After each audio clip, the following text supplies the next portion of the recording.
December 3rd, 1945, 6:14 in the morning, New York Harbor. The pier smelled of three things Margaret Albrecht would remember for the rest of her life.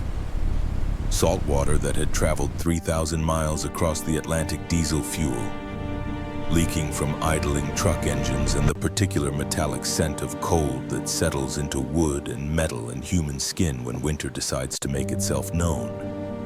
The wooden planks beneath her feet were slick with overnight mist that had condensed into something between water and ice. Each board creaked differently when weight shifted across it. She had been standing in the same spot for 47 minutes and had learned the specific groan of the plank directly under her right heel. Her fingers wrapped around a government-issue clipboard with a steel backing had gone numb 23 minutes ago. She did not move to warm them, did not shift her weight, did not do anything that might be interpreted as weakness or hesitation or second thought. She simply stood and waited and tried not to think about what was coming. Behind her, the city of New York was beginning its daily resurrection. Delivery trucks rattled down West Street, their engines coughing blue exhaust into the gray morning. A ferry horn sounded somewhere in the fog-thick harbor. The note, low and mournful, answered by another ferry somewhere to the south. The sound carried strangely in the cold air, seeming to come from everywhere and nowhere at once. Gulls wheeled overhead in lazy circles, crying their harsh territorial songs to one another, arguing over scraps that had not yet appeared. The dawn light was thin and colorless, the kind of light that makes everything look like it exists in an old photograph. Maggie was 28 years old, though she felt considerably older. She had been born in Munich, Germany, in a third-floor apartment that overlooked the Isar River. She could still remember the sound of church bells on Sunday mornings, how they would start with St. Peter and then spread across the city like ripples on water. She remembered the taste of her grandmother's apple strudel, the way the cinnamon would stick to the roof of her mouth. She remembered the feel of her mother's hand, small, strong, calloused from years of housework, as they walked to the Viktualienmarkt together on Saturday mornings. She remembered all of this in German, in the language that had been her first and only tongue until she was 10 years old. That was 1938, the year everything changed. The year her father, a university professor who taught medieval history and wore wire-rimmed glasses that were always sliding down his nose, had looked at the newspaper one morning. She remembered it was a Tuesday, early September. The coffee had gone cold in his cup, and said quietly to her mother, "We have to send the children away now, while we still can, while the borders are still open." Maggie and her older brother Nathaniel had sailed to America 3 weeks later on a cramped steamship called the St. Louis, packed with other German children whose parents had seen what was coming and made the hardest choice parents can make. Their grandmother was too ill to travel, bedridden with the cancer that would kill her 14 months later. Someone had to stay with her. Someone had to take care of the apartment, the books, the life they had built. Their parents promised to follow within 6 months. As soon as grandmother passed, as soon as they could get the papers in order, as soon as it was safe. They never did. The letters had come regularly at first, once a week, then once a month, then every 6 weeks, then sporadically, like a heartbeat growing fainter. The last letter had arrived in August of 1943, forwarded through the Red Cross mail system, the envelope so thin you could see the writing through it. After that, silence. 2 years and 4 months of silence, broken only by official Red Cross notifications stamped with bureaucratic language that meant nothing and everything, unable to locate. Search continuing. Status unknown. Please contact this office if you receive any information. Yesterday had been Nathaniel's birthday, December 2nd. He would have turned 24 years old. Would have. The conditional tense, the grammar of the dead, the language you use when someone exists only in past and possibility, never in present or future. First Lieutenant Nathaniel Albrecht, United States Army, killed in action. June 6, 1944, Omaha Beach, Normandy, France. The telegram had arrived 9 days after his death, delivered by a boy who could not have been more than 16. who had stood on the doorstep of the boarding house in Brooklyn where Maggie lived and could not meet her eyes as he handed over the yellow paper. The telegram had used the word regret.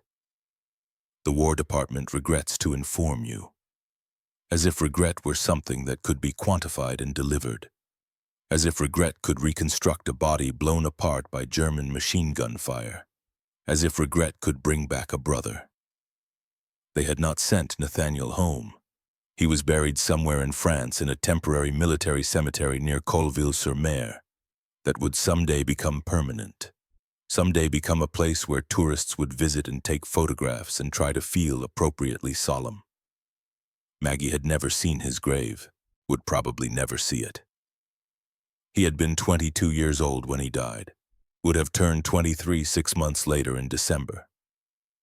Would have turned 24 yesterday.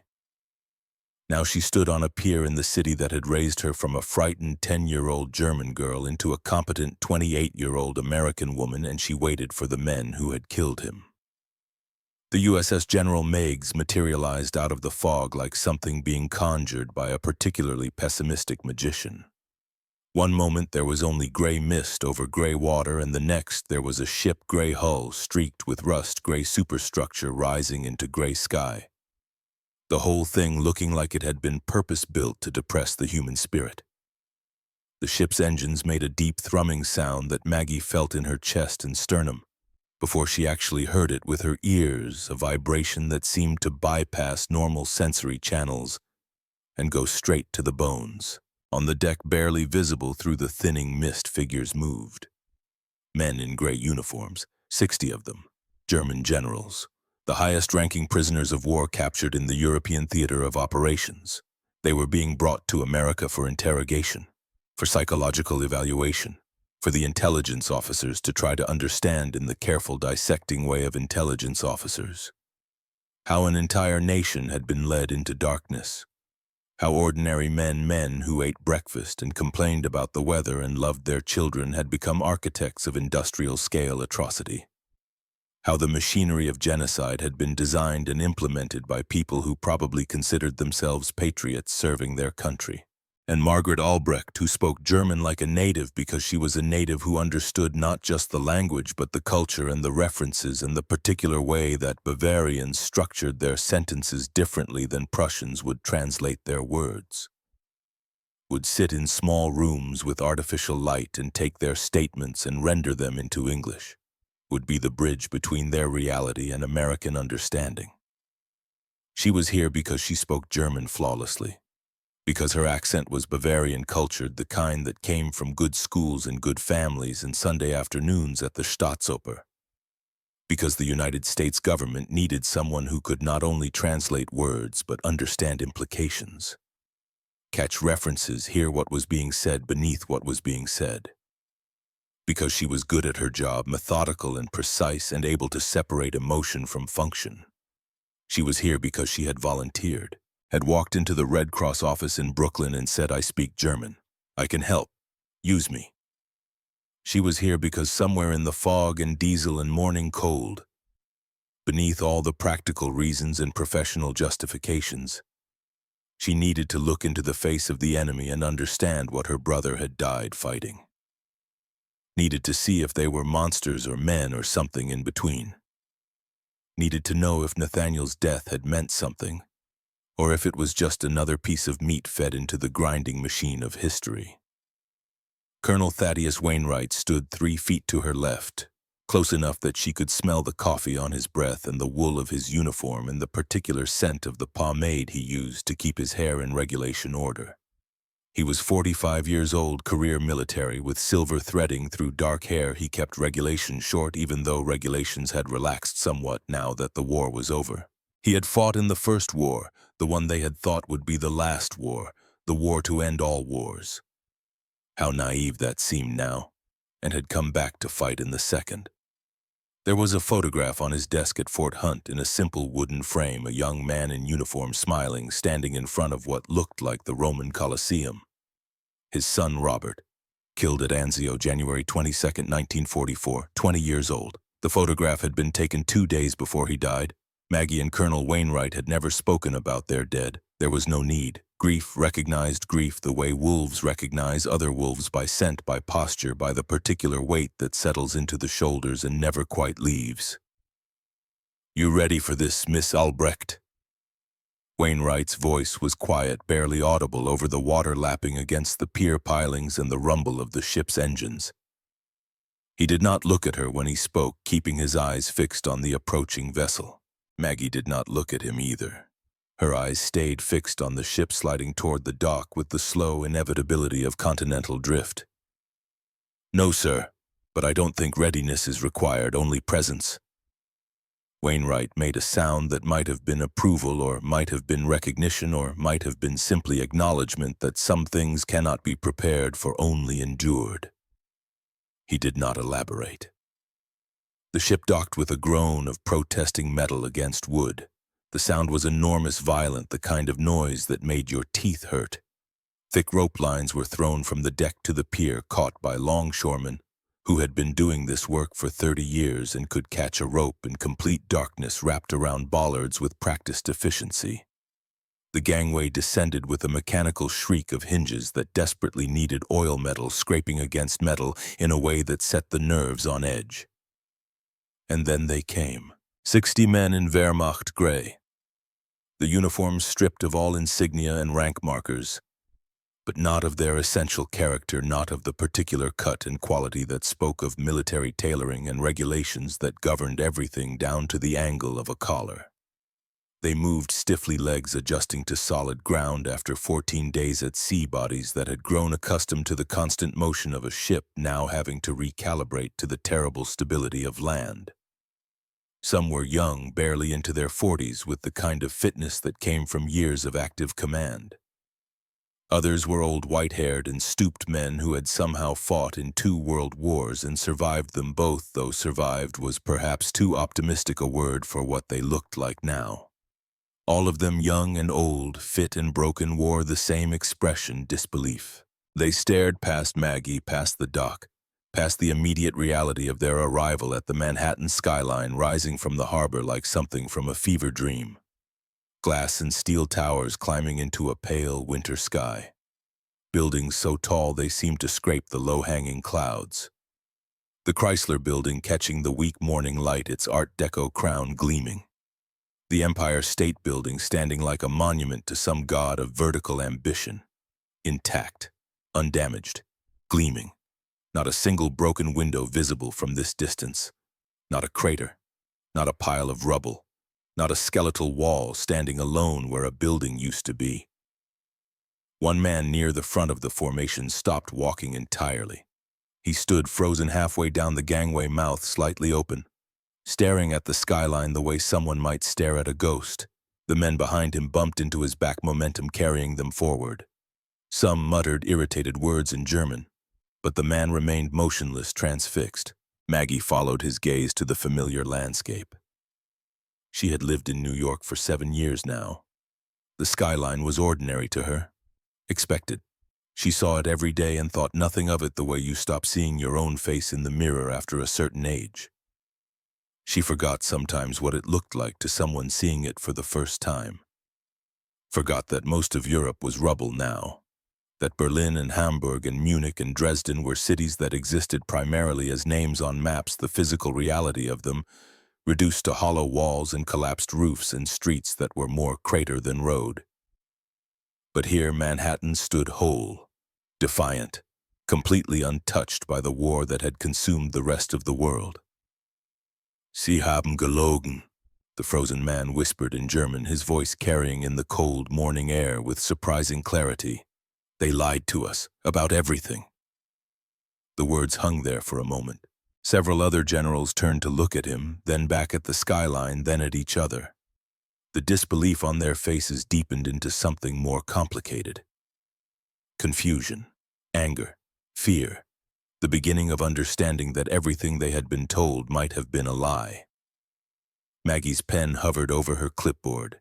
She did not write the words down, not yet. This was not official testimony. This was not something that needed to be recorded and analyzed and filed away in intelligence reports. This was simply shock, made audible. The sound of certainty dying, The generals were herded, there was no other word for it, they were herded like cattle into a rough formation on the wooden pier. American soldiers surrounded them in a loose perimeter, M1 rifles held at a casual rest position. Not threatening, not exactly, but present, visible. A reminder that despite the polite words and the formal procedures, these men were prisoners, defeated, captured, subject to the will of their captors. A photographer moved through the crowd, a speed graphic camera hanging from a strap around his neck. Flashbulbs popping in rapid succession, the sudden white light making the prisoners blink and flinch. Pop, pop, pop. Each flash preserving this moment for posterity, for newspapers, for the official record of the United States government. Receiving the defeated representatives of the Third Reich, reporters scribbled notes in narrow notebooks with pencils they had to keep licking to make work in the cold. Their breath steamed in the December air. They shouted questions in English that the Germans probably could not understand and would not answer if they could. The prisoners stood in their rough formation waiting for whatever came next with the resigned patience of men who had already lost everything that could be taken and so had nothing left to fear. Some raised their hands instinctively to shield their eyes from the flashbulbs. Others simply stood staring straight ahead, faces carefully blank. Colonel Wainwright stepped forward, moving to the front of the formation. He removed his cap in a gesture that was formal rather than friendly, holding it against his chest. The gesture was calculated, respectful enough to satisfy the requirements of the Geneva Convention, but not so respectful as to suggest equality or forgiveness. "Gentlemen," he said, his voice carrying across the pier with the practiced projection of a career officer accustomed to making himself heard over artillery fire and aircraft engines and all the other noise of war. "Welcome to the United States of America. You are prisoners of war under the protection of the Geneva Convention. You will be treated in accordance with those rules without exception. Is there anyone here who requires immediate medical attention?" He paused, waited, let the silence stretch. Maggie translated his words into German, her voice steady and clear and utterly professional. The generals turned to look at her, a ripple of attention moving through the formation. Some with surprise, a woman young, speaking their language with the soft vowels and slight singing quality of Munich German. Some with calculation, who was she? What was her role? Could she be useful or manipulated? Some with simple exhaustion, it did not matter who she was. Nothing mattered anymore. No one indicated they needed medical care. Several men coughed. One was clearly favoring his left leg, but no one spoke. Wainwright nodded once, sharp and economical. "Very well. You will now be processed. This will include identification, verification, inventory of personal property, and initial health screening. Your cooperation will make this process proceed quickly. Resistance will make it proceed slowly. The outcome will be the same, regardless of your choice." Maggie translated again word for word, her German as precise as her English. She had made sure of that. Had practiced until there was no trace of American influence in her accent, until she sounded exactly like someone who had never left Munich. Language was power, translation was control. She would not give these men the satisfaction of correcting her grammar or questioning her fluency. One man near the back of the formation, tall and broad-shouldered, with an Iron Cross medal still somehow pinned to his collar, despite regulations requiring all decorations to be removed, sneered openly. "Hollywood propaganda," he said in German, loud enough for most of the formation to hear. "Papier-mâché buildings built as a stage set for the defeated. Theater to demoralize us. They want us to believe they are strong when their whole country is built on Jewish money and Negro labor and the theft of other nations' resources." Maggie's jaw tightened imperceptibly. She knew this man's name from the roster she had spent the last 3 days memorizing. General Wilhelm Krieger, Waffen-SS, 48 years old, born in Stuttgart, educated at the Kriegsakademie in Berlin. Former commander of Einsatzgruppen operations in Poland and Ukraine from 1941 to 1943. The Einsatzgruppen were mobile killing units. They did not fight soldiers. They executed civilians. Primarily Jews, but also Roma communists, intellectuals, priests, anyone the regime deemed undesirable. Women and children shot into mass graves they had been forced to dig themselves. Entire villages erased in an afternoon. Krieger had overseen the deaths of somewhere between 15 and 30,000 people, depending on which intelligence report you believed. And he stood here on an American dock under an American sky, calling American power a Jewish conspiracy. Maggie translated his words without inflection, without editorial comment. Her voice as flat and professional as if she were reading a grocery list. This was her job, to translate, not to judge, to convert German words into English meaning regardless of what those words were. Colonel Wainwright looked at Krieger for a long moment. His expression did not change, but something hardened in his eyes, something cold and patient and dangerous. "General Krieger," he said, slowly pausing after each word to let Maggie translate. "You are welcome to test the solidity of our buildings. Touch them. Strike them with your fist if you wish. We have nothing to hide, unlike some." The implication hung in the cold December air, obvious and unavoidable. "Unlike you. Unlike the regime you served, unlike the lies you swallowed and the atrocities you committed and the mass graves you filled. Unlike the hollow words and empty promises and industrial-scale murder dressed up as patriotic duty." Krieger's jaw tightened. His hands, which had been hanging loose at his sides, clenched slowly into fists. The knuckles went white. But he said nothing more. The iron cross on his collar caught the light. The processing began.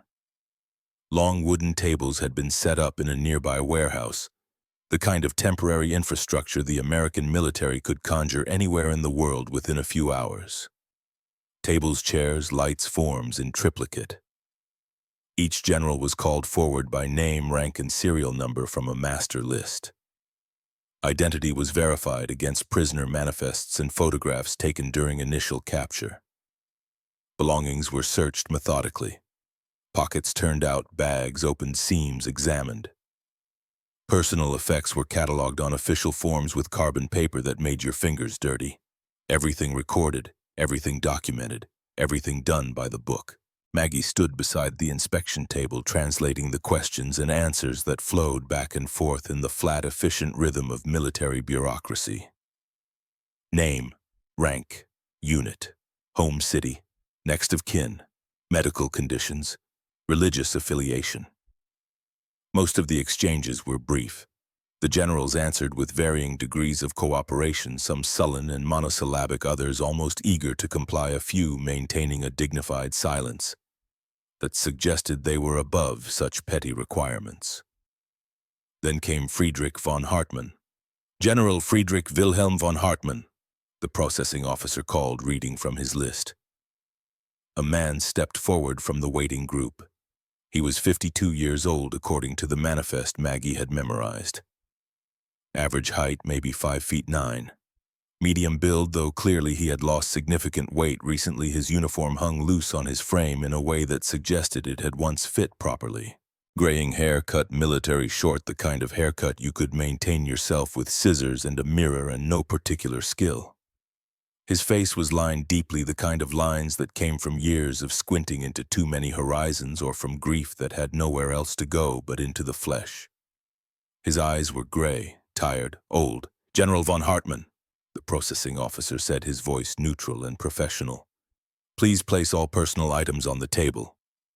Von Hartmann complied without hesitation, without comment, without the subtle resistance some of the others had shown. He moved with the mechanical precision of someone performing a familiar ritual, someone who had done this before and knew the steps and saw no point in resistance. From his pockets, a white handkerchief frayed at the edges, yellowed with age and washing. A stub of pencil worn down to maybe 3 inches, the kind you had to hold awkwardly to write with. A small leather wallet cracked with age, the stitching coming loose in one corner. The officer opened the wallet, methodically checking each compartment with practiced efficiency. Inside identification papers, Wehrmacht issued the photograph showing a younger version of the man standing before them. A few marks of German currency, worthless now that the Reichsmark had collapsed and the occupation forces had implemented new scrip. Stamps that had never been used, a scrap of paper with what looked like an address written in pencil, and tucked into a small inner pocket folded once to fit a photograph. It slipped out as the officer unfolded the wallet completely, making sure there was nothing hidden in the lining. Fell face up on the wooden table with a soft sound that should not have been audible over the general noise of processing, but somehow was. A boy, 12 years old, maybe 13, blonde hair neatly combed, parted on the left. Blue eyes, you could tell even in the black and white photograph that they were blue. Somehow the camera had captured that quality. Smiling. The kind of open, uncomplicated smile that belonged to someone who had not yet learned that the world could break you, that the people you loved could die, that happiness was temporary and safety was an illusion and nothing good lasted forever. He wore what looked like a school uniform. Behind him, slightly out of focus, a Christmas tree with candles. On the back of the photograph, in neat handwriting that looked like it had been done with a fountain pen, Hans, December 1944. Von Hartmann's hand shot out, fast, desperate, a reflexive grab that spoke of panic rather than thought. He snatched the photograph back from the table, pressed it against his chest with both hands, holding it there as if it might escape if he loosened his grip even slightly. For a moment no one spoke. The warehouse noise, other prisoners being processed, guards talking, the shuffle of feet on concrete seemed to recede into distant background static. Maggie stared at von Hartmann, at the way his fingers trembled where they pressed the photograph against his uniform, at the way his face had gone suddenly naked, all the careful military composure stripped away to reveal something raw and wounded underneath. At the present tense in the inscription. Hans, not in memory of Hans, not my son Hans died 1945. Just Hans, December 1944. A label, a moment preserved, the boy in the photograph, Hans. Christmas 1944, less than a year ago, 13 months. Where was he now? Why did von Hartmann carry his picture like a talisman against disaster? Why did he hold it with shaking hands as if it were the only thing between him and complete dissolution? Family? The processing officer asked, his voice gentle in a way that suggested he had his own photographs tucked away somewhere.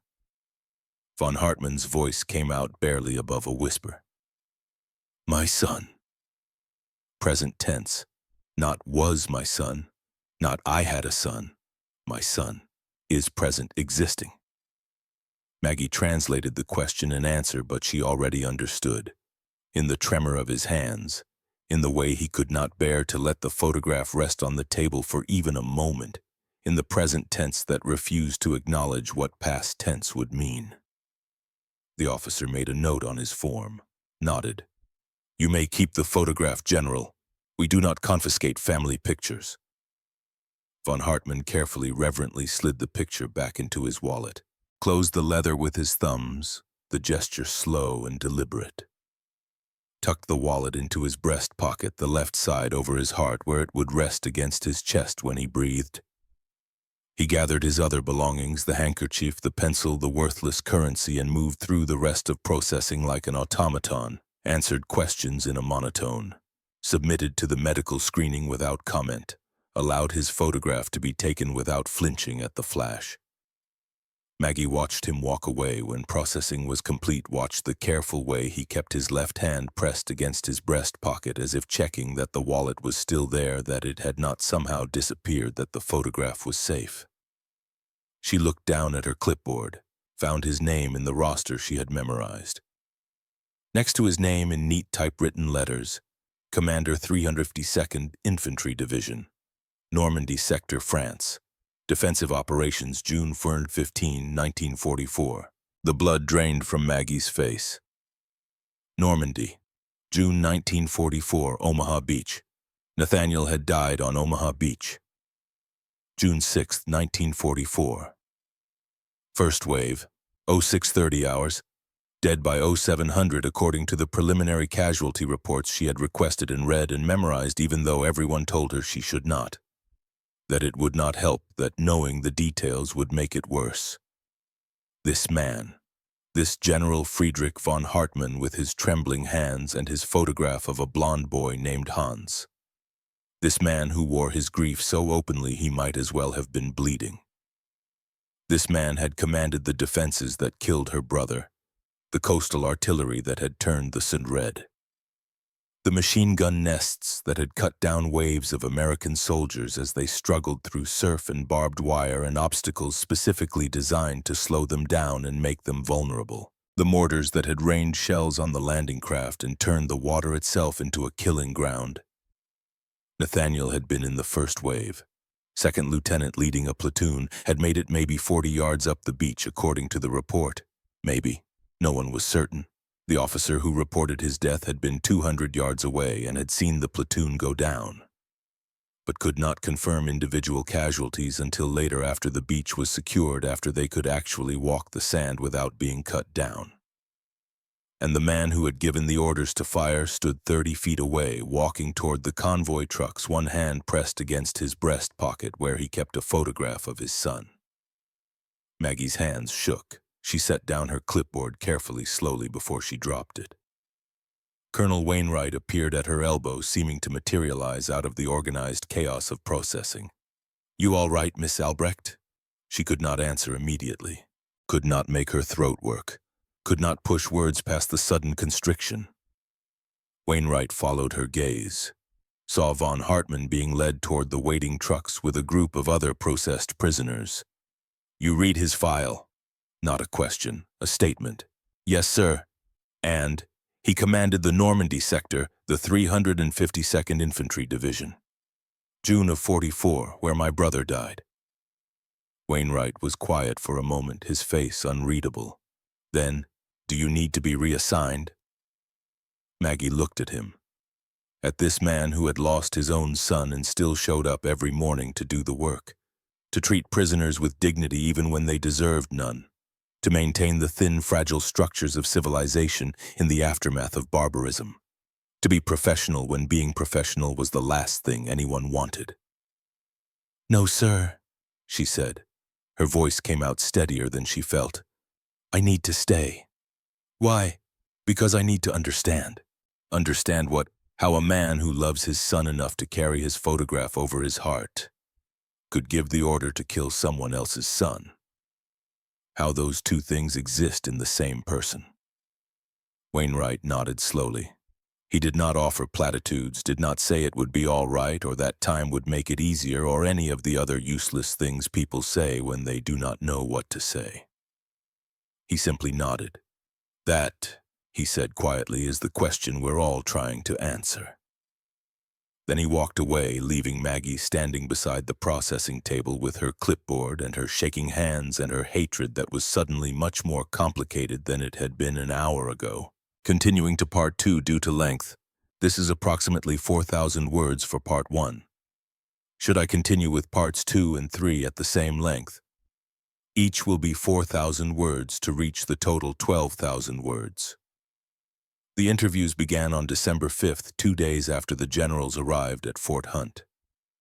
Colonel Wainwright had converted 3 rooms in the administration building into what he carefully called interview spaces, never interrogation rooms. The distinction mattered.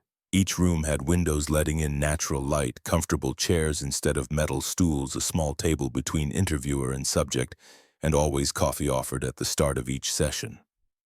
Real American coffee, not the acorn and chicory mixture the Germans had been drinking for years. Maggie sat in interview room 2 beside Colonel Wainwright. A notepad lay open in her lap, pen ready. She would translate every word and record anything of intelligence value. The first 3 interviews were routine. A logistics officer discussed supply chain management with mechanical precision. An artillery commander wept when asked about family. His wife killed in the Dresden firebombing, his son missing on the Eastern Front. A third prisoner, one of Krieger's hardliners, refused to speak at all. Sat with arms crossed for 15 minutes before being dismissed. The 4th interview changed everything. December 8th, Tuesday afternoon, 1400 hours. Friedrich von Hartmann entered the room. He wore the standard khaki uniform issued to all prisoners, American military surplus, with a large black P stenciled across the back. But he carried himself as if still wearing Wehrmacht gray with all its insignia. He sat without being asked, folded his hands on the table, and waited. "General von Hartmann," Wainwright said, "thank you for agreeing to speak with us. I'd like to discuss your command in Normandy, specifically the defensive preparations from April through early June of 1944. Your cooperation would be valuable." Maggie translated, her voice steady despite sitting 3 feet from the man whose orders had killed Nathaniel. Von Hartmann nodded once. "What would you like to know?" Wainwright pushed a blank sheet of paper across the table, a pencil beside it. "Draw it for me, the defenses, as you remember them." Von Hartmann picked up the pencil. His hand hovered over the paper for a moment. Then he began to draw. The coastline emerged in quick, confident strokes. The curve of the Norman coast, gun emplacements marked with small circles, infantry positions as rectangles, tank barriers as crossed lines, minefields as scattered dots. His hand moved with absolute certainty, with muscle memory. But when his pencil reached a certain section of beach, it slowed, stopped. His hand began to tremble. Maggie looked at the map, at the place where his hand had frozen, Omaha Beach. Von Hartmann set down the pencil, pressed his palm flat against the paper, closed his eyes, breathed deeply through his nose. The room fell silent. "June 6th, he said quietly, eyes still closed. "We knew they were coming. Intelligence reports, weather patterns suggested delay. The storm was severe. We hoped it would stop them, but they came anyway, through impossible weather, through seas that should have turned them back." He opened his eyes, looked directly at Maggie. "I stood in a bunker above that beach. Wider Stands Nest 62. I watched them land, saw the ramps drop. Thousands of them. Boys most. Younger than my son. They came in waves and we fired, and they fell, and more came and we fired again, and still they came. For hours the sand turned dark, the tide carried bodies out and brought them in again, and they kept coming." He picked up the pencil, his hand steady now, completed the map, added the final defensive positions, the overlapping kill zones. "I gave the order to fire. I could have ordered retreat.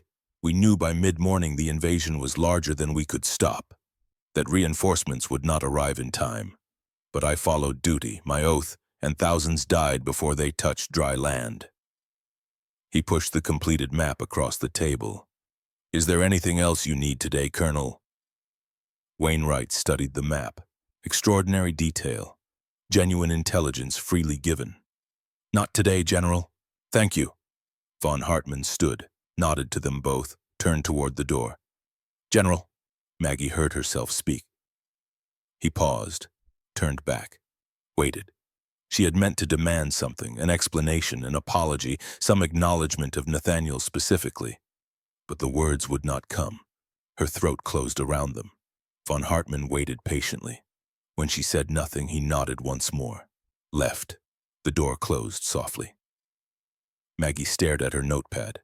The page was blank. She had forgotten to write anything. "You all right, Miss Albrecht?" Wainwright asked. She could not answer. Wainwright picked up the map. "He gave us accurate intelligence without pressure, without asking for anything. That's unusual." "Maybe he's trying to earn favorable treatment," Maggie said. "Maybe, or maybe he's just tired of lying." The days after that developed a rhythm. Mornings were for interviews, 3 or 4 per day. Some productive, yielding intelligence about Wehrmacht command structure and tactical doctrine. Others ending quickly when prisoners refused to speak. Afternoons, the generals were assigned work. Simple maintenance tasks, raking leaves, clearing brush from the perimeter, sorting supplies, repairing equipment, work that kept hands busy and minds occupied. Maggie watched them adapt. Some seemed relieved to have structure again. Others moved through tasks with barely concealed resentment. Krieger's 15 hardliners initially refused to work, were placed in isolation, then offered the same assignments again until they either complied or were transferred. Von Hartmann was assigned to the grounds crew. Every afternoon, Maggie would see him somewhere along the camp perimeter, working alone or occasionally with one or two others who seemed to gravitate toward him despite Krieger's warnings about collaboration. On December 10th, a Tuesday afternoon, cold enough that breath steamed in the air, Maggie saw him doing something different. He was digging in an unused corner near the eastern barracks, using a small garden spade to excavate a hole about 2 feet deep and 18 inches across. He worked steadily, methodically, his movements economical. When he finished, he retrieved something from his coat pocket. A sapling wrapped in burlap, an oak tree perhaps 18 inches tall, thin as a pencil, roots bound with twine. He unwrapped the roots with extraordinary care, mixed what looked like kitchen compost into the soil at the bottom of the hole, settled the sapling into position with gentle precision, adjusting it until it stood perfectly vertical, filled in the dirt around the roots, patting it firm with his palms, then watered it from his canteen, the water darkening the soil. When finished, he stood and looked at the small tree for a long moment. His hand reached out, slowly touched one of the thin branches. The gesture was gentle, almost reverent. Then he turned and walked away without looking back, without marking the spot, without any explanation. After he'd gone, Maggie approached the sapling, crouched beside it. The ground around it was damp, freshly turned darker than the surrounding soil. There was no marker, no sign, but she understood. This was how a man who had destroyed tried to create. One small tree in enemy soil, planted by hands that had once directed artillery fire, for reasons he did not explain and probably could not articulate. She touched the thin trunk, then stood and walked away. In the camp kitchen, Mrs. Delphine Grayson prepared 3 meals a day for 112 people, 60 prisoners, 30 guards, 22 administrative staff. She worked from 5 in the morning until 8 at night with 2 rotating assistants. She was 54 years old, a widow since the influenza epidemic of 1918. Her only child, a son named Thomas, had enlisted in the Army Air Forces in 1942. He had completed pilot training, was assigned to the 8th Air Force based in England, flew B-17 bombers. On his 23rd mission, October 1944, his plane was hit by anti-aircraft fire over Bavaria. The plane broke apart. 3 crew members died. 6 parachuted out, were captured. Thomas was alive. The Red Cross had confirmed it.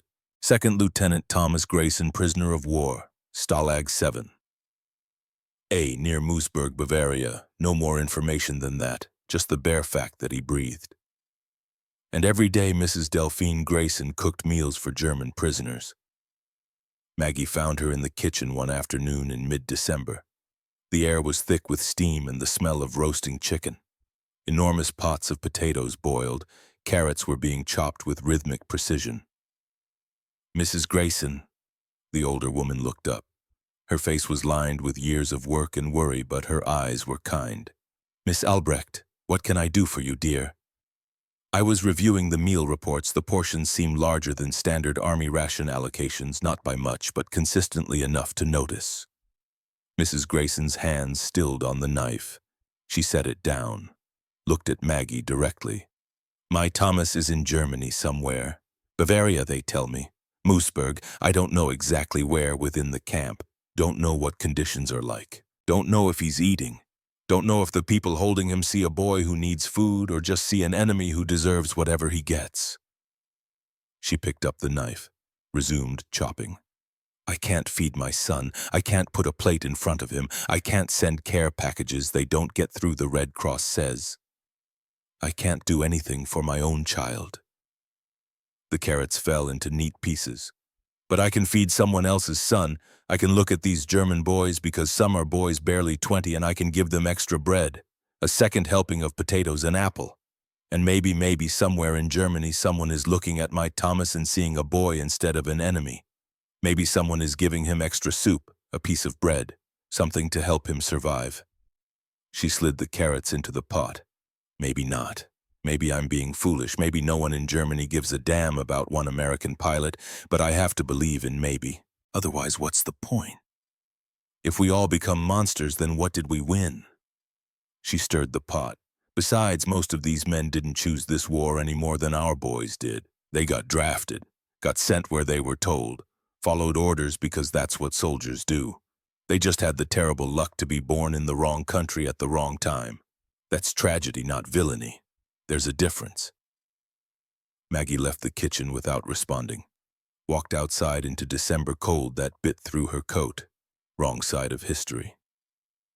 On December 17th, a Monday morning, Colonel Wainwright announced an educational excursion.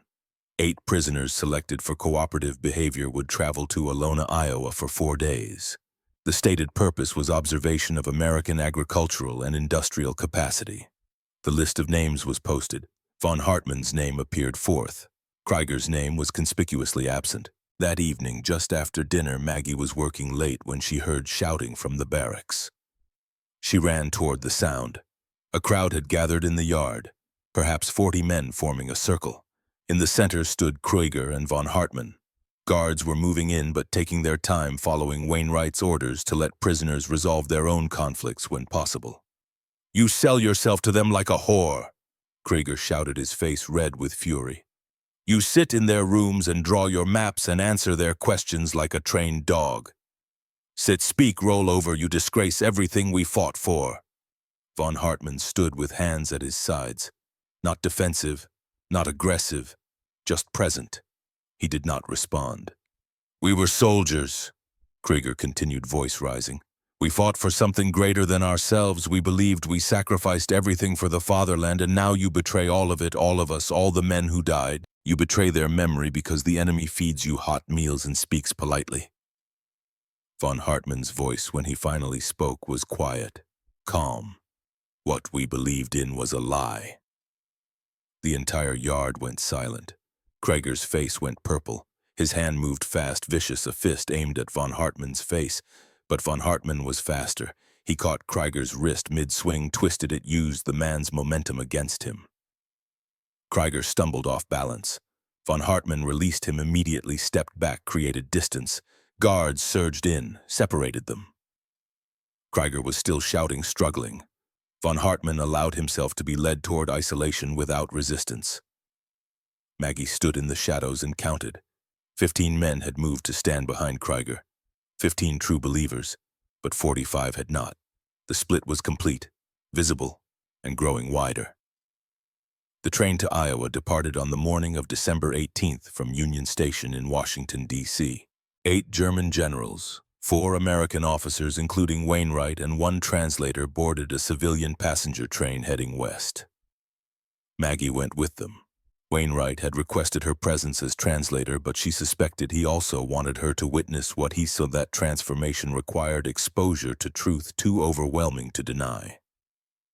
They rode west through Maryland, Pennsylvania, into Ohio. The countryside unrolled past the windows.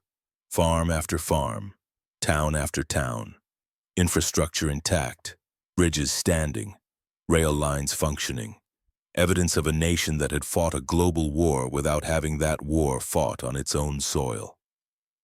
Von Hartmann sat alone near the back of the car. He had been released from isolation that morning after the standard 72 hours. He had said nothing about the fight with Krieger. Maggie found herself sitting across the aisle from him. For the first hour, neither spoke. "In Germany," von Hartmann finally said, his voice quiet, "the trains don't run anymore. Not reliably. The tracks are bombed, sections missing for kilometers, bridges destroyed, stations are ruins. You cannot travel from Berlin to Munich by train anymore. The whole country is frozen, paralyzed." He looked out the window. "Here everything works. The trains run on schedule. The bridges stand as if the war happened somewhere else." "It did," Maggie said. He turned to her. "Your parents. The Red Cross letter. Did you open it?"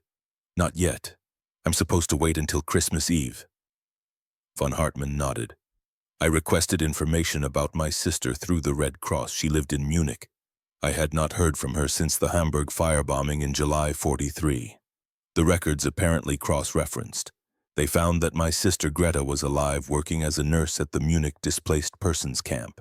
In that cross-referencing, they discovered another inquiry, someone with the surname Albrecht, formerly Schmidt, residents of Munich.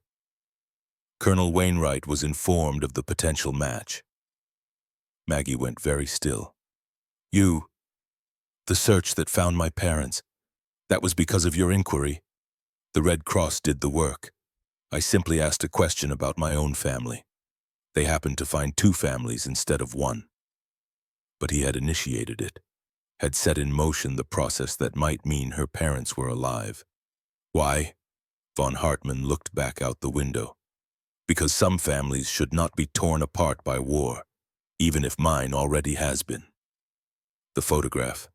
Hans, December 1944, present tense. The train carried them west through the afternoon, into Indiana, into Illinois, through landscape that looked peaceful and prosperous.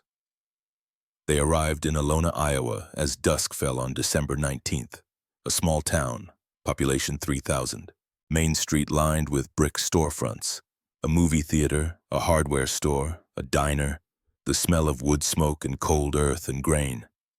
The generals climbed down onto the platform, stood staring. This was enemy territory, but it looked like peace made solid. A man approached across the platform, tall, weathered, work-roughened hands. "Colonel Wainwright, good to see you again, sir." They shook hands. "Gentlemen, this is Mr. Henry Caldwell. He owns the grain operation we'll be touring tomorrow. Tonight his wife Eleanor has invited us to dinner at their home." The Caldwell farm sat 2 miles outside town. White clapboard farmhouse, red barn, fields stretching to the horizon harvested now covered in thin snow. Smoke rose from the chimney. Light glowed in windows. As they approached, Maggie could smell food, roasting meat, fresh bread, cinnamon and spice. Inside the house was warm, clean, comfortable. A woman emerged from the kitchen wiping her hands on an apron, perhaps 52 years old, gray threading through dark hair pulled back in a bun, lines around her eyes and mouth. "Welcome," she said simply. "Please make yourselves comfortable. Dinner will be ready soon." The dining room table had been extended to its full length. 13 place settings, real china, cloth napkins. In the center, a roasted turkey, golden brown, surrounded by dishes.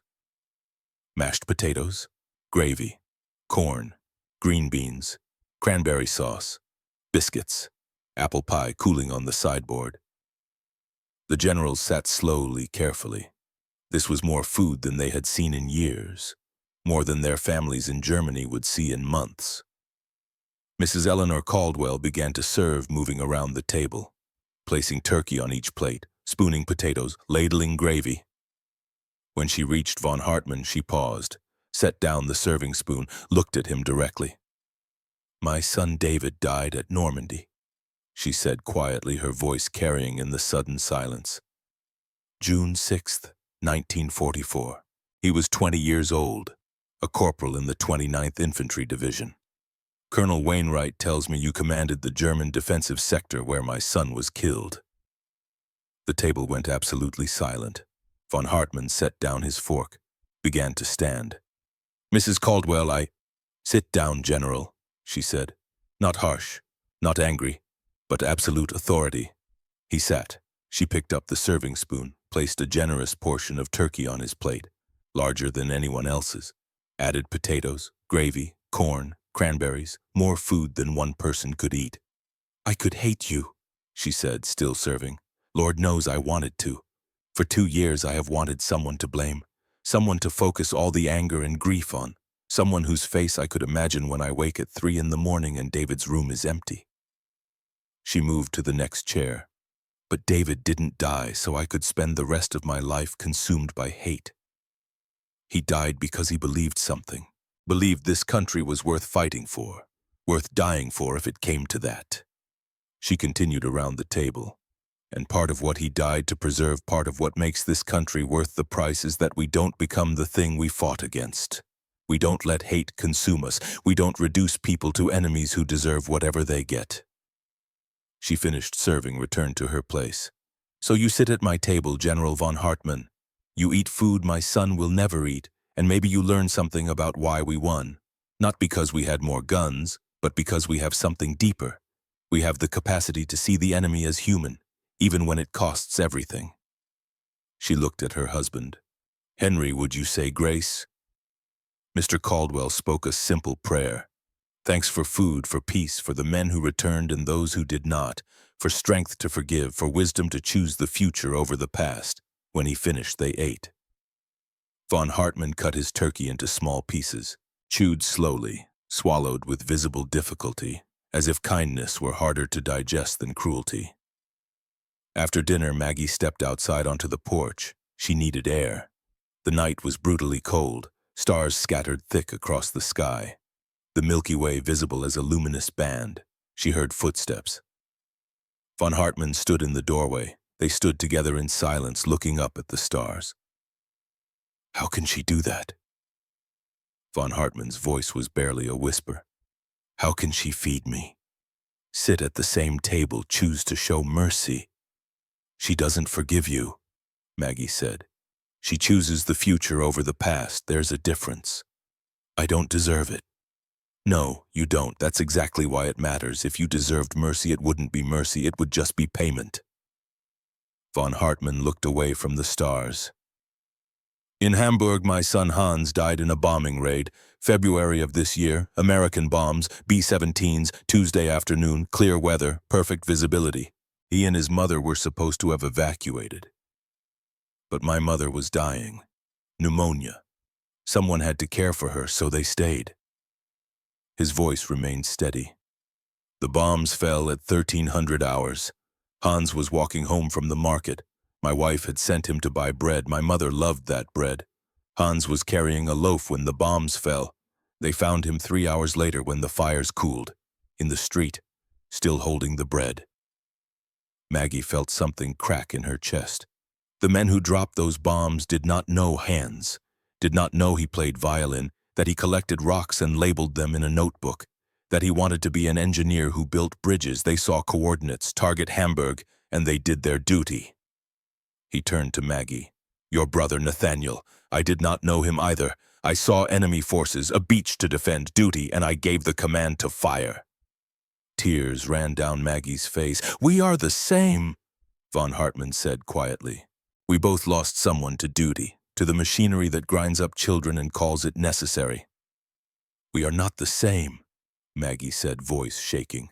Nathaniel was fighting against evil, against a regime that sent my son to school under swastika flags. Von Hartmann interrupted. That taught him Jews were subhuman, that poisoned his mind from childhood. Hans was a child born in the wrong place to the wrong parents, but still a child.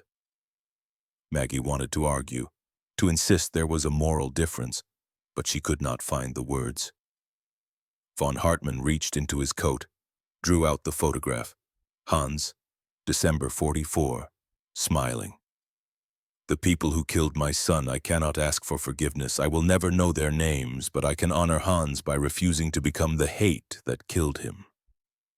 By choosing to see that the enemy bleeds the same, grieves the same, loves the same. He held the photograph toward Maggie. She took it with shaking hands.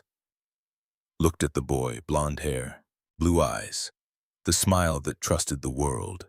She thought of Nathaniel, of Hans, of David Caldwell, of Thomas Grayson, all the sons. This is what war does, force the living to carry the dead forever. She handed it back. They returned to the house, to warmth and light, to the strange suspended peace of former enemies sharing space without violence. But outside the night remained cold, and the dead remained dead, and forgiveness remained the hardest work in the world. The convoy returned to Fort Hunt on December 21st, 3 days before Christmas. The generals were quieter on the return journey. Something had shifted, not conversion, not surrender, but a crack in the certainty that had sustained them. Maggie sat in the same seat as the journey out, Von Hartmann across from her. Between them now existed an understanding that had not been there 5 days ago. Not friendship, not forgiveness, but recognition of shared humanity. 3 days until Christmas. 3 days until she would open the envelope. 3 days until truth. Fort Hunt looked different when they returned, though nothing physical had changed. The barracks were the same. The fence was the same. But something intangible had shifted. The other prisoners gathered to hear about Iowa, about American farms that could feed the world, about civilians who treated enemies with hospitality. Krager and his 15 listened with contempt. Propaganda, they said, performance, lies. But the other 45 listened differently, with curiosity, with doubt, with the beginning of understanding that perhaps everything they had been told was a lie. That night, Maggie sat in her office, the envelope on her desk, unopened, waiting 3 more days. She could wait 3 more days. Outside, snow began to fall, soft, silent, covering the camp, covering the oak tree von Hartmann had planted, covering the ground where enemies slept under the same sky, covering the world that was learning slowly and painfully how to be at peace. Christmas was coming, and with it truth, whatever form it took. Christmas Eve arrived draped in fresh snow that had fallen silently through the night, transforming Fort Hunt into something that looked almost peaceful. The barracks roofs wore thick white caps. The guard towers looked softer somehow. Even the fence posts had become irregular pillars of white. Maggie woke before dawn. She had barely slept. Every time she closed her eyes, she saw the envelope sitting on her desk. The envelope she was finally allowed to open today. The envelope that would tell her whether her parents were alive or dead. She sat at her desk as pale winter light filtered through the frost-patterned window. The envelope lay exactly where Colonel Wainwright had placed it 3 weeks ago. Red Cross markings, official stamps, her name typed across the front. Christmas Eve, December 24th, 1945, the day she would know. Her hands trembled as she picked it up, broke the seal, drew out the contents carefully. 2 photographs slid out first, a letter on Red Cross letterhead, and a smaller sealed envelope. The first photograph showed 2 people standing outside a building with a sign in German Münchner Lager for displaced persons. Munich Displaced Persons Camp, her mother and father. She knew them instantly despite the changes. Her mother's hair completely gray, her father gaunt clothes hanging loose. But they were standing, upright, alive. The date stamped on the back, October 15th, 1945, 2 months ago. They had been alive 2 months ago. The second photograph was a group shot, her parents with 3 others, and in the background, slightly out of focus, a man in Wehrmacht uniform, just the uniform visible. But the shoulder boards of a general unmistakable. The letter was typed on official Red Cross letterhead, Miss Margaret Albrecht.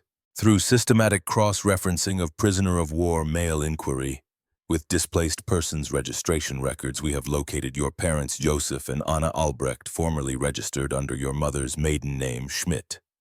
The cross-referencing was initiated when General Friedrich von Hartmann requested information about his sister Greta von Hartmann, nurse, Munich resident.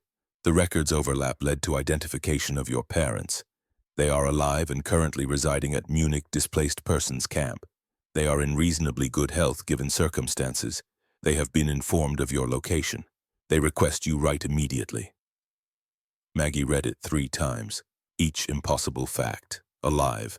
Her parents were alive, and von Hartmann, again. His inquiry had led to finding them. The smaller envelope bore her mother's handwriting, shakier than Maggie remembered, but unmistakably hers. Across the front, für Margaret, mit aller Liebe. For Margaret, with all our love. Maggie broke the seal. Inside a single page of thin paper. Writing covered both sides. My dearest Maggie, we are alive. We are together. We think of you every hour. We pray you are safe. We pray you will forgive us for not coming to America as promised. Your grandmother died in November 39. We tried to leave after, but borders closed. War began. Everything changed. Your father was arrested in April 41 for refusing to join the party. They held him 8 months. When released, we went into hiding. Friends risked everything to hide us. We lost everything, the apartment, the books, everything, but we survived. And now there is hope. The Red Cross says emigration to America might be possible, or perhaps you could visit.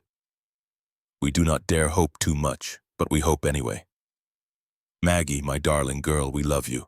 Come home when you can, or don't if America is better. But be happy, please be happy. That is all we want. Your loving mother, Anna. Your father sends his love. He cannot write. His hands shake from the detention years. But he loves you. We both love you. Always. Maggie pressed the letter to her chest, rocked forward, made a sound half sob, half laugh. Alive. After 2 years of silence, after 2 years of preparing for the worst, they were alive. She sat with the letter for a long time, reading it again and again, memorizing every word, every tremor where emotion had made her mother's hand shake. Then she stood, dressed warmly, went outside. The camp was quiet, most prisoners still asleep. Guards moving with holiday shift slowness. Somewhere a radio played Christmas music. Silent night drifting across snow. Maggie walked to the eastern barracks, to the oak tree von Hartmann had planted 2 weeks ago. It stood about 3 feet tall, thin, but alive, small green buds visible despite snow on its trunk. She touched it, felt rough bark beneath her glove, felt the solidity, living wood, growing. And she made a decision. That evening, Fort Hunt held a Christmas service. Voluntary, non-denominational, a chaplain from a nearby church led prayers. Maggie translated into German. All 60 generals attended, some from faith, others from habit. A few simply because there was nothing else to do on Christmas Eve. The chapel had been decorated, pine branches along windows, paper chains from rafters, a wooden cross on a table. Candles filling the space with warm light. After prayers, there was music. Someone had donated a piano, an old upright, worn and scratched, but tuned. Von Hartmann was asked to play. Multiple people asked until he could not refuse without insult. He stood reluctantly, walked to the piano, sat on the bench, adjusted his position, placed his hands on the keys, paused, eyes closed. Then he began to play. Beethoven, Symphony No. 9, the Ode to Joy, simplified for piano, the fingering awkward in places, the tempo slower than it should be, but still unmistakably beautiful. Still the transcendent cry of humanity insisting on joy even in darkness. The music filled the chapel, notes rising and falling like breath. The melody everyone recognized, the universal anthem. Maggie stood in the back watching von Hartmann's fingers move across keys, watching the men's faces. Some wept openly, others sat with eyes closed, all absolutely still. When the music ended, silence held for a long, sacred moment. Then von Hartmann stood, bowed slightly, walked away from the piano. Maggie followed him outside. He stood in snow, looking at the sky where stars appeared, snowflakes caught in his hair. "Thank you," Maggie said quietly, "for the music, for making something beautiful." He turned. It seemed appropriate, for this day, for the end of a terrible year, for hope that next year might be different. Maggie stepped closer. "I opened the envelope. My parents are alive." Von Hartmann's face transformed relief so profound it erased years. "I am so very glad. The letter said you were there, in Munich, October, when the photograph was taken. Yes, they allowed me 30 minutes to see my sister Greta. She works as a nurse at the displaced persons camp. Your mother had developed an infection, minor but dangerous in those conditions. My sister was treating her. You spoke to my parents. I did. I told them I was being transported to America, that I might see their daughter. Your father asked if I would carry a message." Von Hartmann withdrew a small folded paper, worn soft from 2 months of carrying, handed it to Maggie. She unfolded it carefully. Her mother's handwriting. "Maggie, we are alive. We love you. We will always love you. Come home when you can, or don't if America is better. But be happy. That is all we want. Your loving Mama and Papa." The same message, the same desperate love, carried across an ocean by a man who owed her nothing. "Why didn't you give this to me sooner? Because you were not ready. You saw me as the enemy. If I had given it, then you would have refused it. You needed time to see me as something other than monster. Thank you for carrying this, for keeping it safe." Von Hartmann started to turn. "Wait, tell me about Hans. Not how he died, how he lived." Von Hartmann stood very still, snow falling, then spoke. "He played violin, not well but enthusiastically. He would practice scales until my wife threatened to hide the instrument. He loved mathematics, could calculate in his head faster than I could write. He collected rocks, ordinary ones, but each was special to him. He labeled them with location and date in a catalog. He had 247 rocks when he died. His voice caught. He cleared his throat. He wanted to be an engineer, build bridges, connect places. He said the world needed more connections and fewer walls. This was 1943. He was 12 years old, already wiser than his father. Maggie listened, building a picture of a boy she would never meet. Nathaniel loved baseball. He was terrible at it. Could not hit, could not throw. But he loved it anyway. He would listen to games on the radio, memorize statistics. He wanted to be a sports writer. They stood together, trading memories of the dead. Then Colonel Wainwright appeared at the chapel door. "Miss Albrecht, I need to see you now." His tone was wrong, too formal. Maggie followed him to his office. Von Hartmann came too unbidden but not stopped. Wainwright closed the door, pulled a thick file from his desk. Classified markings covered the front in red stamps. "What I'm about to show you is not public knowledge, may never be. It's been classified to protect morale, to protect families, to protect the Navy's reputation. But you have a right to know." He opened the file, pushed it across the desk. "Inside combat reports, naval artillery logs, casualty lists, after-action analyses, maps with coordinates marked in red." Maggie read. Read it once quickly, then again slowly, making sure she understood. Then looked up at Wainwright, her face drained of color. "No, this is wrong. This has to be wrong. I'm sorry. It's verified by 3 independent sources and confirmed by naval records." Maggie looked back at the file, at the impossible truth. First Lieutenant Nathaniel Albrecht, killed June 6, 1944, 07:12 hours, Omaha Beach. Grid coordinates marked. Cause of death: friendly fire. Naval artillery, USS Texas. Fire support mission.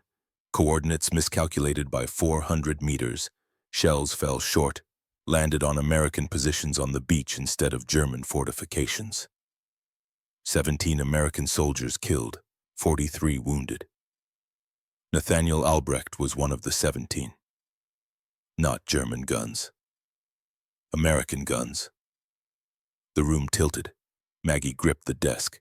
Von Hartmann moved closer, steadied her with a hand on her elbow. "Why?" Her voice cracked. "Why lie about it?" "Morale," Wainwright said quietly. "We couldn't tell families their sons were killed by American weapons. Not during the war, not when we needed people to keep believing, keep supporting the effort. The truth would have been devastating, so we classified it, attributed casualties to enemy fire. So you let us hate the enemy for something they didn't do." "Yes." Maggie looked at Von Hartmann, at the man she had blamed for 2 years. "You knew something was wrong when you drew that map, when your hand stopped at Omaha Beach." Von Hartmann shook his head. "I knew the numbers didn't align. American casualties were higher than our rate of fire could account for. But I assumed chaos, the fog of war. I did not know American artillery had struck American forces. But you let me blame you. What was I to say? I gave the order to fire on that beach. Whether my guns killed your brother or not, I am responsible for thousands of deaths. What is one more name to carry?" Maggie sat heavily. The file lay open, proof that her grief had been aimed at the wrong target, that the simple narrative she had clung to was a lie. "What do I do with this?" Neither man answered. Because there was no answer, she closed the file. "Who else knows? The officers involved, the Navy, War Department, it's classified, will remain so for years, probably decades. And the families will never know unless something leaks." Maggie stood. "Thank you for telling me." She walked out into the Christmas Eve night. Von Hartmann followed. They walked to the oak tree, stood beneath its bare branches. "I'm sorry," Von Hartmann said, "for what happened to your brother. For all of it. You didn't kill him. No, but the war did. The war we all built, the decisions we all made. We all carry blood." Maggie looked at him. "What do we do now? How do we live with this?" Von Hartmann looked at the oak tree. We plant trees, we play music, we tell the truth when we can, we choose mercy when we cannot, and we hope that maybe someday the world we build will be better than the one we destroyed. Is that enough? It has to be. 2 days after Christmas at 0300 hours, an alarm shattered the night. Escape attempt. Krieger and 3 others. They had cut through the fence and run. They were caught 200 yards out. Someone had informed there would be a tribunal, court-martial proceedings. Von Hartmann was called to testify on December 28th. Maggie sat in the hearing room translating, watching von Hartmann take the oath, watching him describe Krieger's plans in careful detail. He told us we were still at war, that surrender was temporary, that our duty was to resist by any means available, to escape if possible, to maintain absolute loyalty to the fatherland above all else. And what was your response? The presiding officer asked. Von Hartmann looked directly at Krieger, who sat glaring with hatred. I said the fatherland we swore to serve no longer exists, that it died when we allowed it to become an engine of genocide, and that I would not dishonor the dead German and Allied both. By pretending their deaths meant something noble, they died for a lie. The least we can do is stop lying. Krieger lunged, tried to reach von Hartmann. Guards restrained him. Traitor, Krieger screamed in German. You betray everything. Von Hartmann's expression did not change. I was loyal to an idea that did not deserve loyalty. I believed in a cause that was evil. I will not compound those sins by continuing to serve a lie. The tribunal ended with Krieger sentenced to transfer to maximum security. The other 3 separated, sent to different camps. 15 men defended Krieger, 45 did not. Spring came slowly to Virginia. The oak tree grew, adding an inch a week. New prisoners arrived. Old ones departed, repatriated to a Germany that barely existed.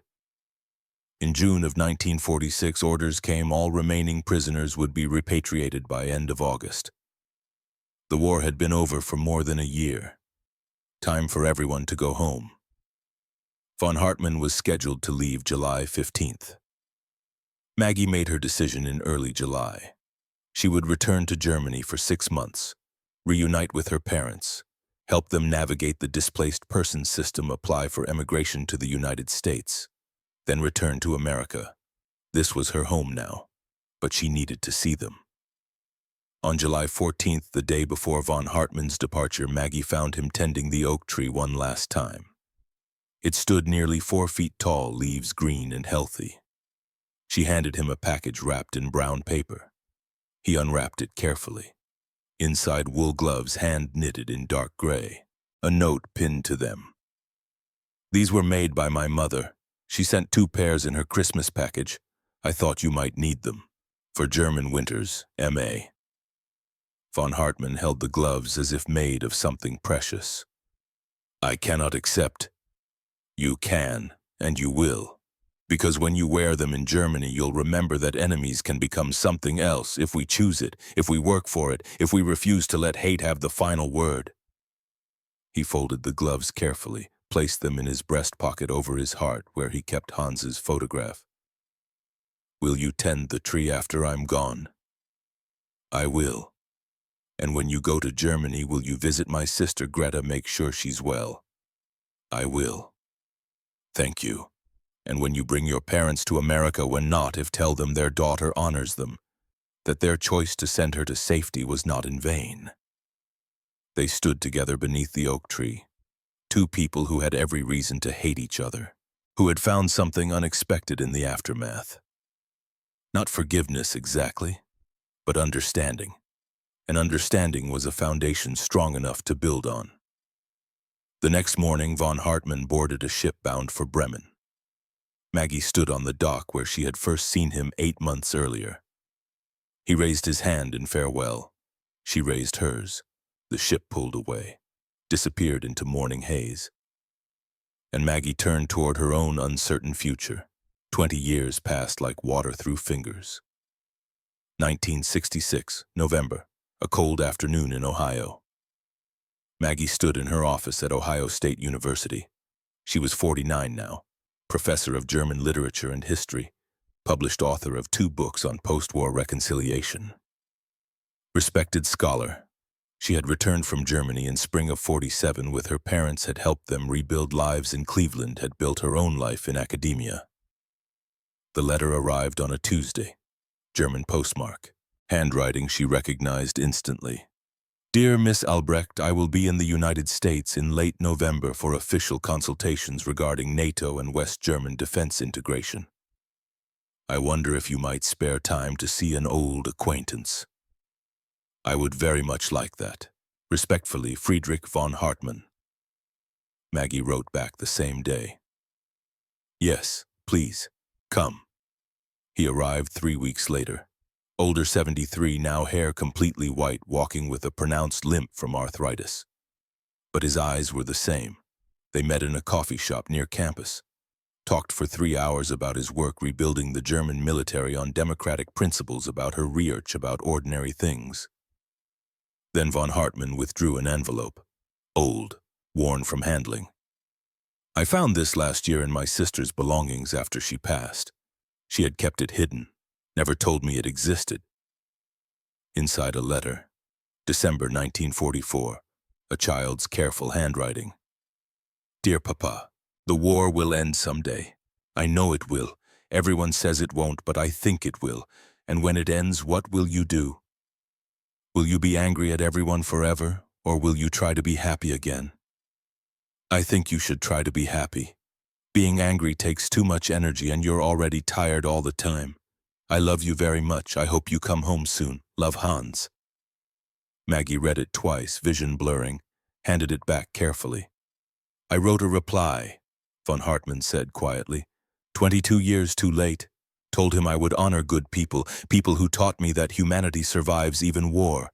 People like you. Her eyes burned. I'm not good. I hated you for so long. For understandable reason. For wrong reason. Nathaniel wasn't even killed by your guns. He was killed by war.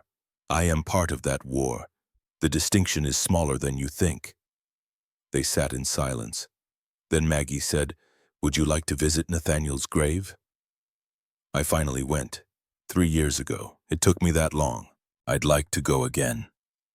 And I think it would mean something if you came. Von Hartmann nodded. I would be honored.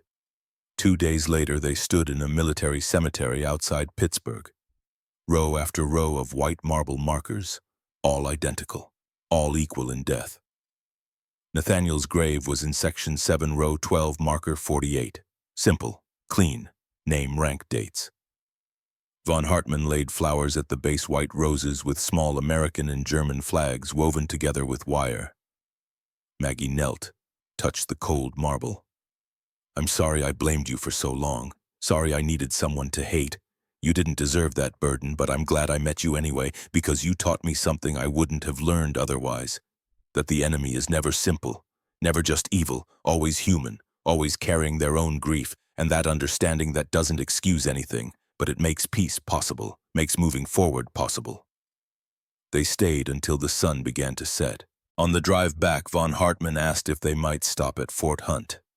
It was a National Historic Site now, preserved, open for tours on weekends. They walked the grounds in fading light, past buildings that had housed prisoners and guards, past the administration building, past the chapel, and past the oak tree. It was massive, 21 years old, trunk thick as a barrel, branches spreading 50 feet, leaves turned gold with autumn. A plaque at its base planted by General Friedrich von Hartmann, POW, 1945, tended by Margaret Albrecht, translator, in memory of growth from ruins. Von Hartmann pressed his palm against the bark. It lived. They do, Maggie said, if you give them time, if you tend them, if you don't give up on them. I never thought I would see it again. Neither did I. They stood beneath the spreading branches as darkness fell. 21 more years passed. 1987, early December. The call came on a Tuesday morning. Friedrich von Hartmann had died, 94 years old, peacefully in his sleep at his home in Bonn. The funeral would be at Arlington National Cemetery, special permission granted for a German officer who had spent his post-war life building bridges. Maggie attended. She was asked to speak. She stood at the podium, looked at the small gathering at the casket draped in both German and American flags. I met Friedrich von Hartmann on December 3, 1945. I hated him. I had every reason to hate him. He represented everything I had lost, everything taken from me by war. Her voice was steady. But hatred is easy. It asks nothing of us except that we remain small, that we refuse complexity, that we insist the world is simple. Friedrich von Hartmann taught me that the world is not simple, that good men can serve evil causes, that guilt and innocence often coexist, that the only way to honor the dead is to give the living a chance to be better than we were. She paused.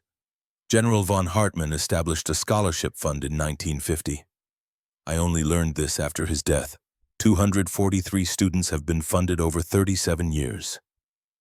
Children of former prisoners, children of guards, children of soldiers from both sides, German and American and British and French and Russian, all studying peace, conflict resolution, international law, human rights. He never took credit, never announced it publicly, simply did it, because he understood that the only response to having caused death is to nurture life. The only response to having destroyed is to build. The only response to having served lies is to live truth. Maggie looked at the casket. Rest well, Friedrich. You earned it. You carried your grief with dignity. You chose redemption over despair. You planted trees that will outlive us all. And you taught me the hardest lesson, that forgiveness is not feeling. It is work. It is choosing every day to see the humanity in the enemy. To build bridges instead of walls. To plant trees instead of graves. Thank you. For everything, for teaching me what strength really looks like. The service ended, the casket was lowered, rifles fired a salute, a bugler played taps. Maggie stood as others departed, until one person remained, a young woman, mid-20s. She approached carefully. Professor Albrecht, I'm Anna Caldwell. My great-grandmother was Eleanor Caldwell, the woman who gave General von Hartmann dinner in Iowa in '45. She told me the story before she died. Maggie smiled. I was there. Your great-grandmother was extraordinary. She said the same about you, about both of you. Anna paused. General von Hartmann funded my education. I didn't know until after he died I'm getting my doctorate in international law, specializing in war crimes tribunals and transitional justice. Because of him, because of what he taught my family about choosing the future over the past. Maggie took her hand. He would have been proud. I hope so. I'm trying to do work that makes the hard things possible, that helps societies move forward after atrocity. That was his life's work too. They stood together, 3 generations removed from the war that had broken the world. 3 days later, Maggie returned to Fort Hunt one final time. The oak tree stood enormous, 42 years old, trunk so thick she could not encircle it with her arms, branches spreading in every direction, strong, permanent, enduring. A new plaque had been placed at its base, recently. In memory of General Friedrich von Hartmann, 1893-1987. Planted this oak December 10, 1945, during his captivity as a prisoner of war. Tended by Margaret Albrecht. May this tree stand as testament that even in darkness some choose to plant seeds. In memory of all those lost, Nathaniel Albrecht, Hans von Hartmann, David Caldwell, Thomas Grayson returned safely 1946, and millions more whose names we carry. May we learn, may we choose better, may we build peace that lasts. Maggie stood beneath the spreading branches, touched the rough bark, felt the solid reality of it. 42 years ago, a German general had planted a small sapling in enemy soil, had chosen creation over destruction, had insisted quietly and without fanfare that growth was possible even in captivity, even in defeat, even when everything seemed broken. And here it stood, proof that small acts matter, that choices compound, that what we plant grows beyond us. Maggie closed her eyes, felt winter sun on her face, heard wind moving through branches, and she understood finally what von Hartmann had known all along. The enemy is not the person across the battlefield. The enemy is the belief that people can be neatly divided into good and evil. War ends when we stop seeing enemies and start seeing humans. When we stop building walls and start planting trees. When we choose the future over the past. When we decide that mercy is strength, not weakness. When we understand that the truest power doesn't need to shout. The tree would remain, long after she was gone. Long after everyone who remembered the war was gone. Standing as testimony. That even in the darkest times, even in the midst of hatred and killing and the machinery of war, some people chose to plant seeds instead of graves. Chose to create instead of destroy, chose tomorrow over yesterday, chose hope over hate. And in that choice found the only victory that truly matters. The victory of remaining human, even when the world demands we become monsters, especially then.